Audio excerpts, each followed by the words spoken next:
All right, let's get into it. We're about to dive into 2 decades of absolute chaos in Russia.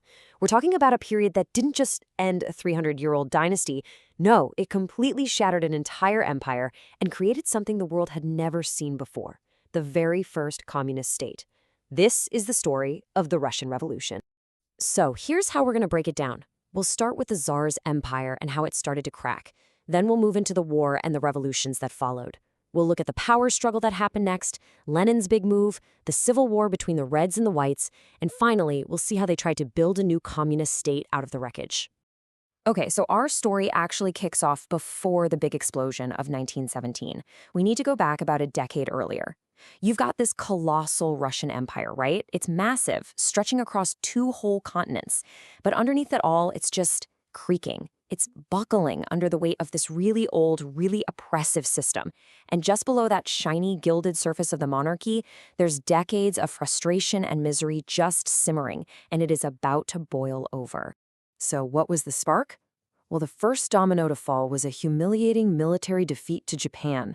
I mean, this completely shattered the myth of Russia's mighty power, and it made people bold. Then, things get really bad. In January 1905, the Tsar's own soldiers opened fire on peaceful protesters. This becomes known as Bloody Sunday, and let me tell you, it was way more than just a tragedy. It was a point of no return. That massacre lit a match, and suddenly you've got peasant revolts, massive strikes in the cities, and this is the really scary part for the Tsar, a mutiny on a battleship, the Potemkin. That proved the rebellion wasn't just on the streets, it was inside his own military. So, you'd think the Tsar's done for, right? Well, not quite. Nicholas II was pretty crafty, and he managed to hang on to power. For a little while, anyway. He basically played this double game. On one hand, he puts out this thing called the October Manifesto, promising stuff like basic rights and an elected parliament, the Duma. But with his other hand, he's unleashing his secret police, the Okhrana and the army, to just brutally stamp out anyone who opposes him. So it's this classic mix of giving a little and taking a lot. He basically just bought himself some time. But all those deep-rooted problems, they were still there, just simmering away, pretty much guaranteeing another explosion down the line. Yeah, that shaky peace was never going to last.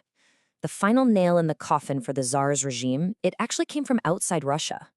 You know, if you think of 1905 as the dress rehearsal for the revolution, then World War I in 1914, that was opening night for the main bloody show. And for Russia, the war was just an absolute unmitigated disaster. The government pulled over 15 million men out of their farms and factories to go fight. Think about that. Over 1.5 million of them were killed, and millions more were wounded. And back home, the war just ate up everything. The economy completely collapsed. This image here from the capital, Petrograd, is just devastating. Food shortages got so bad that people were literally fainting from hunger while waiting in line for bread. Inflation was through the roof. A simple loaf of bread became a luxury. The suffering was just, it's hard to even imagine. So at the exact moment Russia desperately needed a strong leader, what does Tsar Nicholas do? He makes a series of absolutely terrible decisions. In 1915, he decides, get this, to take personal command of the army. This was a catastrophic mistake because now every single military defeat, every bloody loss was his fault, directly. And by doing that, he left the government back home in the hands of his wife, the Tsarina Alexandra.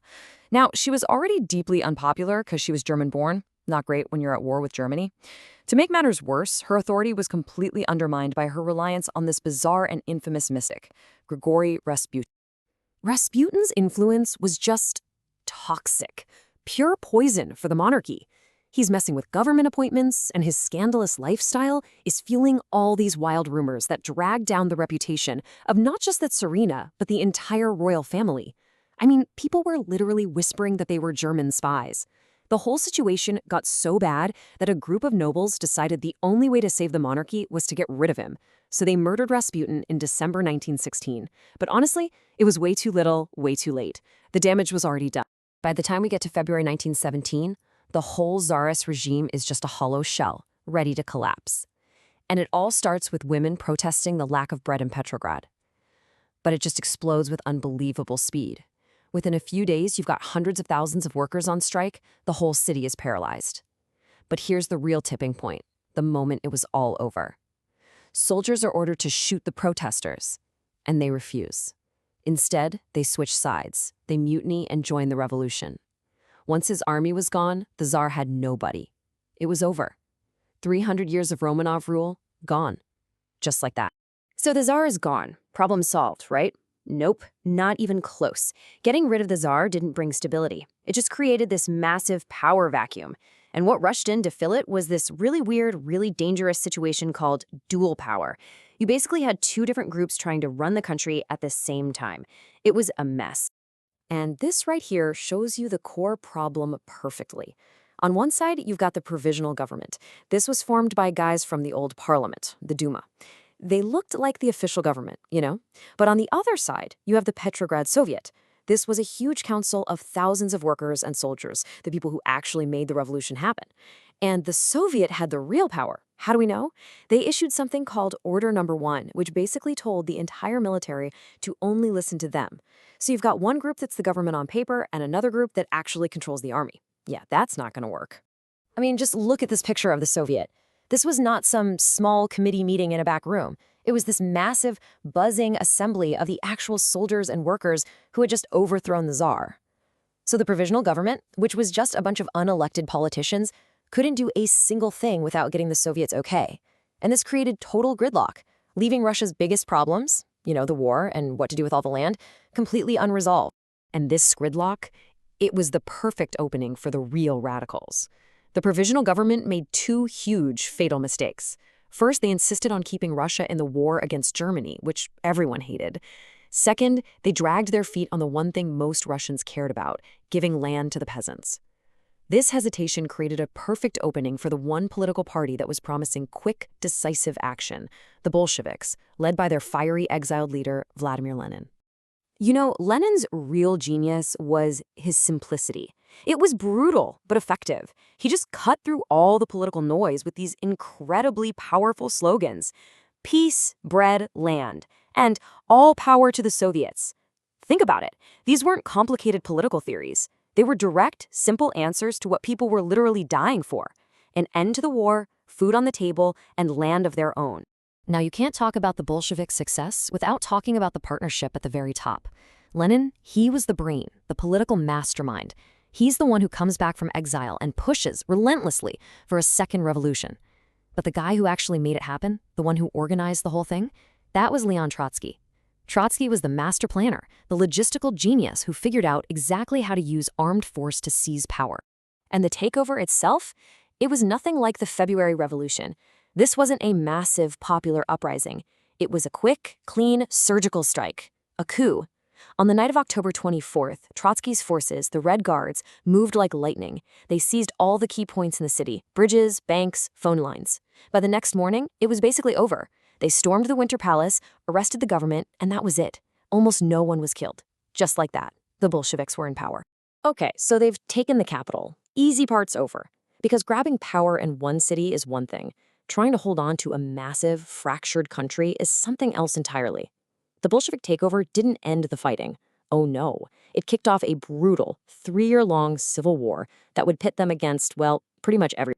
This chart really breaks down why the war went the way it did. Look at the Reds, that's the Bolsheviks. They had two huge advantages, a single, unified command under Lenin and Trotsky, and a clear goal, hold on to power. Critically, they also controlled the center of the country, with all the factories and railways.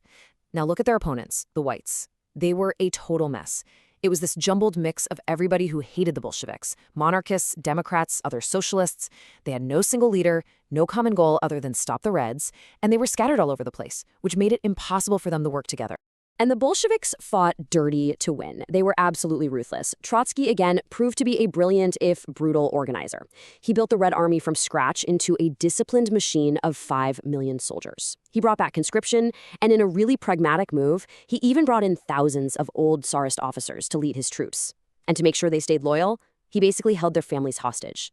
This disciplined, ruthless army, combined with their control of the country's core, allowed the Reds to just pick off their divided enemies one by one.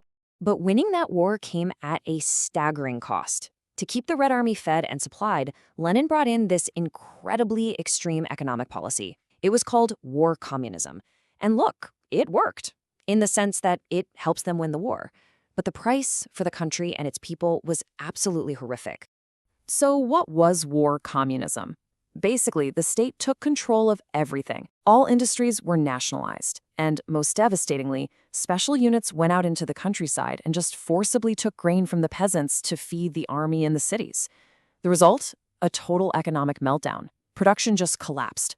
A massive famine swept the country, killing millions of people. Naturally, peasants started to rebel all over the place. But the biggest shock came in 1921.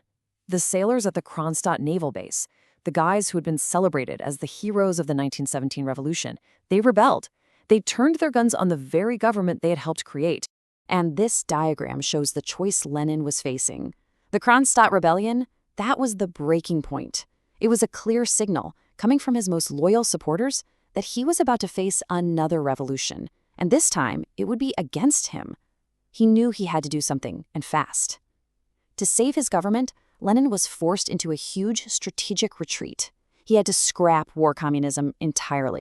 And what he replaced it with was something called the New Economic Policy, or the NEP. And honestly, this was a massive step back from pure communism. The government stopped just taking grain from peasants. Instead, they had to pay a tax, and whatever was left over, they could sell it for a profit. Small, private businesses were allowed to open up again. It was basically a dose of capitalism injected back into the system to stop the economy from dying completely and to prevent the Bolsheviks from being overthrown. And that leaves us with a really big question, doesn't it? After everything we've seen, the collapse of an empire, 2 revolutions, a brutal civil war, was this new economic policy just a smart, practical move to save a starving country? Or was it a complete betrayal of everything the Bolsheviks claimed to be fighting for? What's clear is that the new Soviet state wasn't built on some pure, perfect ideology. It was built on a foundation of really difficult, really desperate, and deeply controversial compromises.